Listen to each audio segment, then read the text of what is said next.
É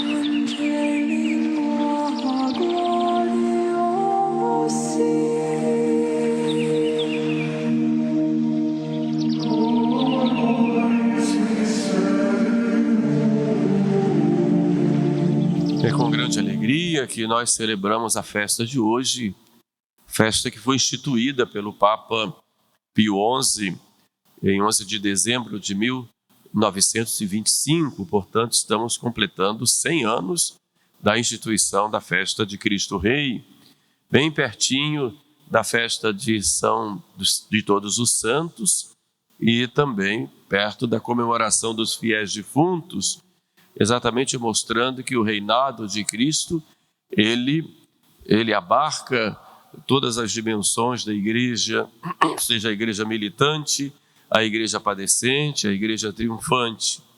No novo rito foi transferido para o último do último dia do ano litúrgico, mas nós conservamos agora no final do mês de outubro. É uma grande festa, a festa de hoje, porque a igreja proclama publicamente o reinado de Cristo.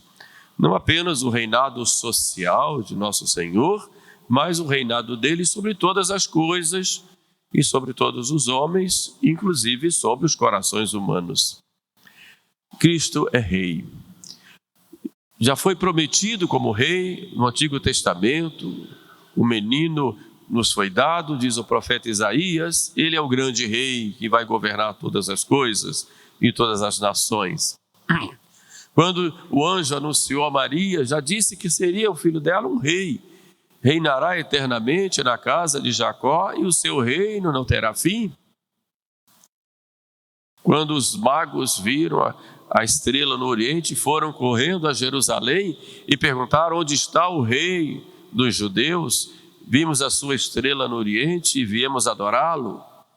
E quando foram a Belém, ofereceram seus presentes, oferecendo ao rei, e se prostraram, e prostrando-se, diz lá o evangelista São Mateus, o adoraram. Herodes, com inveja e com medo de perder o seu cetro, manda matar esse rei, e faz aquela chacina lá em Belém, nos arredores, matando todas as crianças menores de 2 anos, pensando que mataria assim o rei, porque ele tinha medo desse reinado. Depois Jesus, quando começa a sua pregação, fala desse reino. O reino de Deus está próximo, fazei penitência. Muitas vezes fala do reino dos céus, do reino de Deus. E quando nos ensina a orar, ele nos diz, quando orardes, dizei Pai Nosso, e lá no meio do Pai Nosso diz, venha a nós o vosso reino. As parábolas sempre do reino, um reino que é como uma rede lançada ao mar, que colhe toda a casta de peixes, bons e maus, e que está aqui na terra, mas que haverá um fim. No fim do mundo virão os anjos, separarão os bons dos maus. O reino que é um tesouro escondido, que encontra, deixa tudo o que tem e abraça esse reino. Ou uma pérola preciosa, que encontra essa pérola, deixa tudo, vende tudo para adquirir essa pérola. Ou um reino como uma cidade situada sobre o monte, ou como um rebanho do qual ele é o pastor, ou como um homem que distribui os seus bens aos seus servos para que faça render. Um reino que é como um semeador que semeia uma semente, ou um campo onde vem a semente boa e o inimigo semeia a semente má. E assim Jesus vai falando do reino, o reino. Mas como é esse reino? Ele é rei. Por fim, antes de subir ao céu, depois de ter proclamado o seu reinado diante de Pilatos, no momento de um processo jurídico, então juridicamente ele vai proclamar: eu sou rei, mas o meu reino não é deste mundo, ou seja, não deste mundo no sentido de que não é para este mundo, mas não encontra neste mundo sua força, ele não recebeu o seu poder deste mundo. e ele não se sustenta com poderes temporais. Isso que quer dizer Jesus quando fala: meu reino não é deste mundo, mas é para este mundo e começa neste mundo e tem a sua plenitude na eternidade. E quando vai ao céu, diz aos apóstolos: todo o poder me foi dado no céu e na terra. É a proclamação desse reino que manda que se espalhe. Por isso, ide pelo mundo inteiro e fazei de todos discípulos meus, que entrem todos nesse reino. Logo, Jesus é rei. E não é um rei abstrato. Não é um rei em que nós achamos por causa dos nossos sentimentos religiosos. Não. É um rei concreto. É um rei que tem poder. É um rei que quer governar. Um rei que legisla. Um rei que administra. Um rei que cuida. Mas é um rei que ama. Esse é o poder do reino de Cristo. Mas não é um reino, como muitos pensaram, um paraíso aqui na terra. Um reino meio ideológico. Algumas ideologias se infiltraram na igreja, provocando na igreja uma espécie de corrida ou instalação de um reino material, político. Não. Embora tenha sua influência na política, inspirando, não.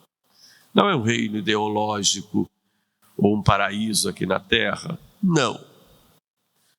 Mas é um reino concreto na terra. E como é esse reino? Alguns entenderam o reino como, hoje se fala, uma espécie de ecologismo integral, em que todos vivem em harmonia, sem dogmas, sem muitos compromissos, a não ser de vivermos muito bem, nos abraçando uns aos outros e respeitando a criação. Tudo muito idílico, muito bonito, mas não é nisso que consiste o reino de Cristo. Como é esse reino? O reino de Cristo, ele tem um trono, que é a cruz. É dali que Jesus vai, como filho de Deus, feito homem, como herdeiro de toda a obra da criação, para quem foram criadas todas as coisas, é ali na cruz que ele exerce o seu reinado. É um reino de sacrifício, é um reino de entrega, mas é sobretudo um reino de amor. O seu cetro é a caridade. Esse é o reino de Cristo. O reino que prega o amor. Um amor a Deus, um respeito a Deus, às suas leis, uma entrega do homem com Deus. É um rei que vem em nome de Deus, porque ele é Deus com o Pai e o Espírito Santo, mas vem como homem Deus, buscar a humanidade e ser esta ponte entre Deus e os homens. E esta ponte se dá na cruz. É um reino que vem trazer vida, e a vida da graça, e a vida em plenitude, com todas as suas consequências também materiais. Não somos espirituais, temos corpo e alma, então o homem como um todo, corpo e alma. Mas nenhum outro nome foi dado embaixo do céu que traga salvação, que traga verdadeira felicidade, senão o nome de nosso Senhor Jesus Cristo. Com todas as suas consequências, seja no coração, seja nas relações sociais, seja em todas as atividades da vida humana. Ele reina e tem todo o poder. E qualquer rejeição a esse poder é rejeição a ele, como Deus humanado, porque tem esse direito de reinar. Mas esse reino tem inimigos, e a gente vai ver inimigos desde o início, e que, começando com Judas, e depois os fariseus, que dá ouvido aos fariseus, queria uma espécie de reino de dinheiro, um reino material. Depois vamos ver durante a história vários inimigos, e nos últimos tempos, os papas do século XIX, do século XX e do XXI nos mostram 3 grandes inimigos. O primeiro é o laicismo, que quer uma sociedade sem Deus, ou que se reconheça a Deus, mas que Deus não tenha nenhuma interferência na vida de ninguém. E cada um pode ter a ideia de Deus que quiser, e se não quiser nenhuma, também está ótimo. Não, Deus não tem que interferir na vida humana. Esse é o laicismo. Uma sociedade sem Deus, um Estado sem Deus e uma vida sem Deus, prescindindo de Deus, a felicidade sem Deus, os projetos sem Deus, as relações sociais sem Deus, as leis sem Deus, não se fala em Deus. Isso é o laicismo, que é imposto na vida das pessoas, imposto nos meios de comunicação, imposto nas escolas, imposto nas universidades, imposto na política, imposto na vida das pessoas. O mundo sem Deus. Isso é laicismo. E quando se fala em Deus, não, o Estado é laico, não se pode.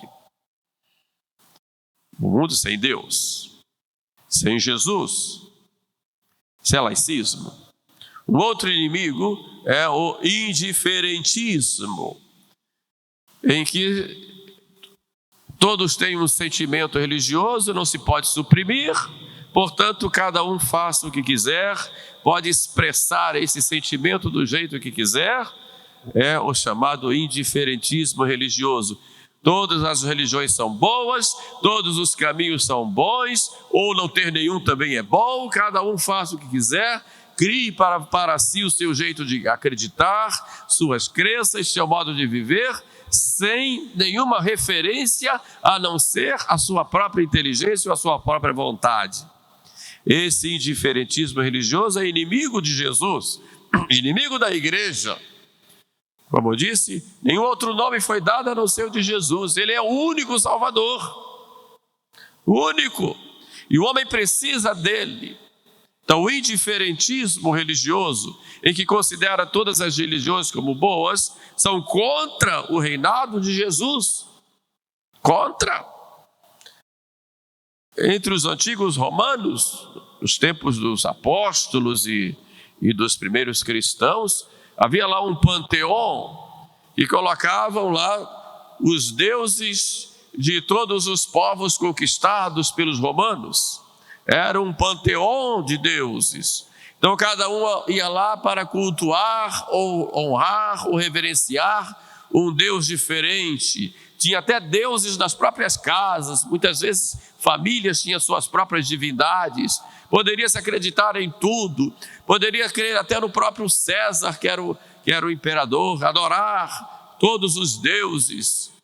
Os romanos se destacavam por esse respeito, mas quando chegam os cristãos, mostrando que Jesus é o único, vamos destruí-lo, porque todas são boas, menos essa, porque se declara única, é contra os outros, contra o Estado, então vamos destruí-lo. Daí as grandes perseguições. E hoje acontece a mesma coisa. Todos os caminhos levam a Deus, dizem.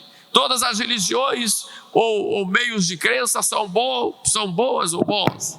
Mas não Jesus. Vamos destruí-lo, vamos ridicularizá-lo, vamos pisar nele.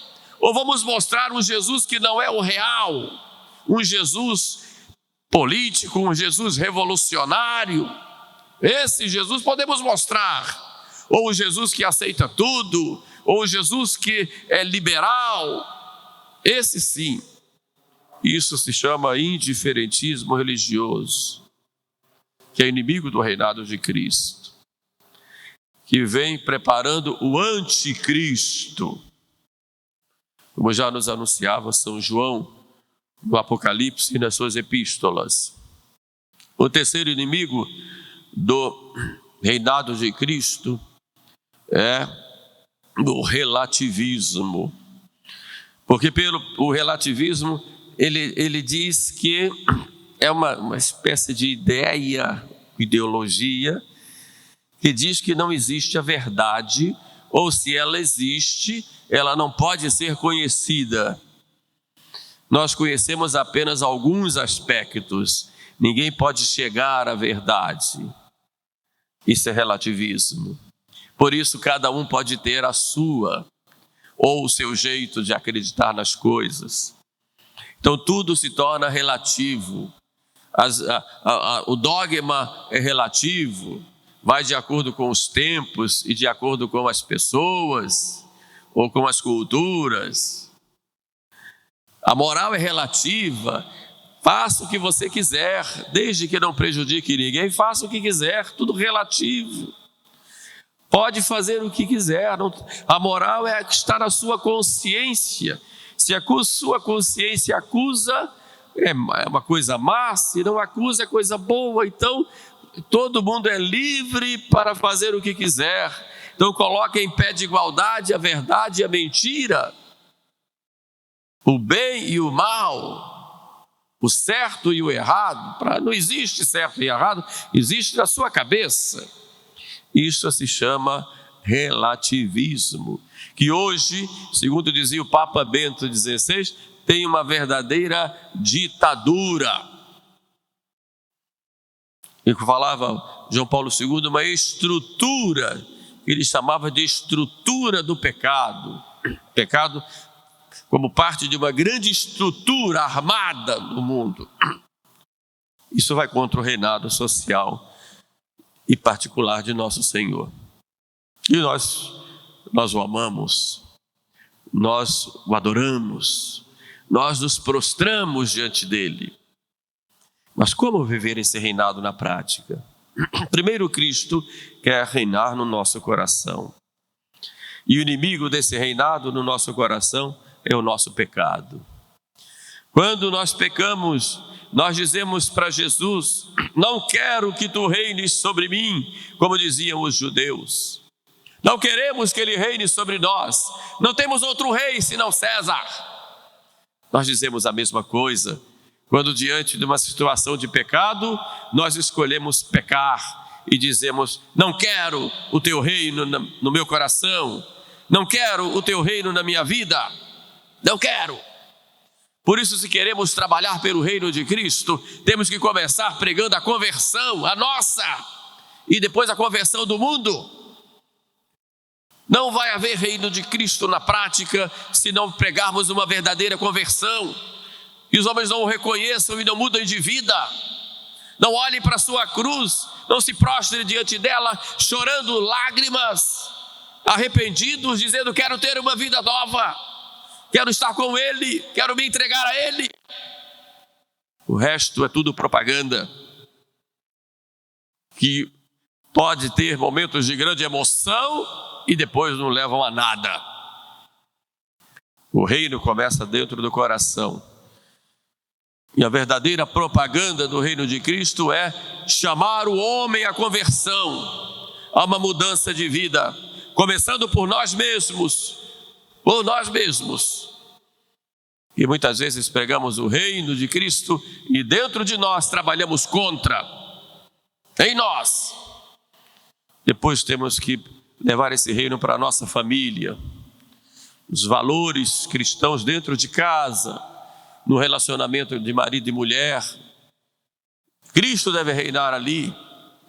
Não foi à toa que Cristo, quando apareceu a Santa Margarida Maria, disse que abençoaria aquela família onde a sua imagem, a imagem do seu sagrado coração estivesse lá exposta.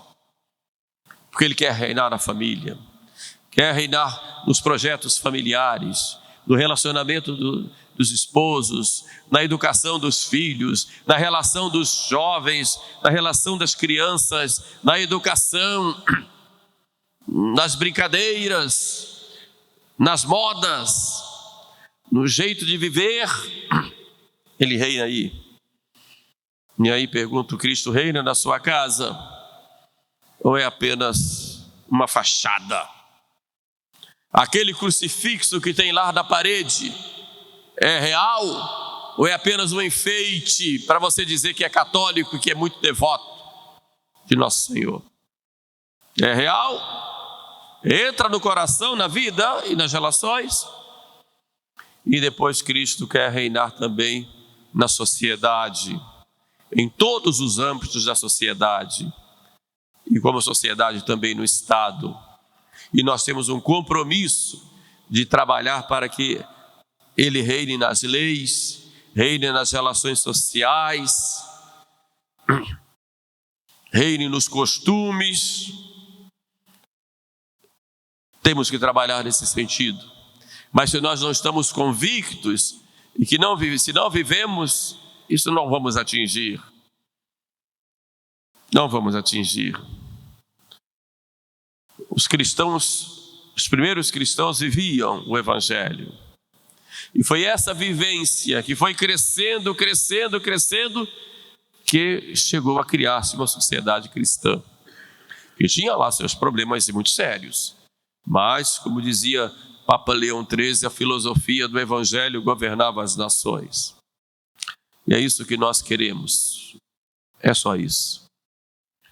Então, nessa festa de Cristo Rei, é o tempo de fazermos nosso exame. Como estou agindo diante desse reino de Cristo? Como é a minha relação com Ele? Como estou trabalhando para propagar esse reino, embora ele já exista, mas para que haja cada vez mais e mais pessoas que se submetam a esse rei? Como estou lutando contra esses inimigos do reino de Cristo, naquilo que eu posso? Então hoje a festa nos chama a atenção, pedindo que esse reino venha a nós, mas que também trabalhemos nesse sentido, com a nossa santidade de vida, com a nossa vida de oração e com o nosso apostolado, e que seu reino venha a nós. Louvado seja nosso Senhor Jesus Cristo.